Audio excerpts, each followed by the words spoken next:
Hallo almal, welkom by vandag se video.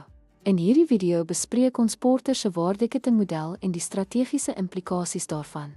Ons ondersoek hoe elke sakeaktiwiteit tot 'n mededingende voordeel kan bydra en waarom die beleining van hierdie aktiwiteite die sleutel is tot die skep van waarde.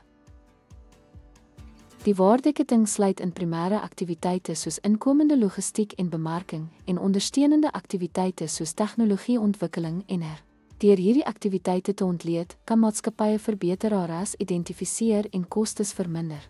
Byvoorbeeld, Amazon se doeltreffende vervullingssentrums verminder koste en afleweringstye, terwyl Apple se fokus op produkontwerp bied 'n mededingende voordeel. Die beleining van hierdie aktiwiteite met die besigheidsstrategie verbeter kliëntwaarde en winsgewendheid.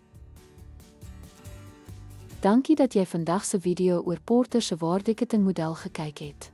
Ons het bespreek hoe die optimalisering en beleining van sakeaktiwiteite mededingende voordeel kan verhoog. Ons waardeer dit dat jy ingeskakel het.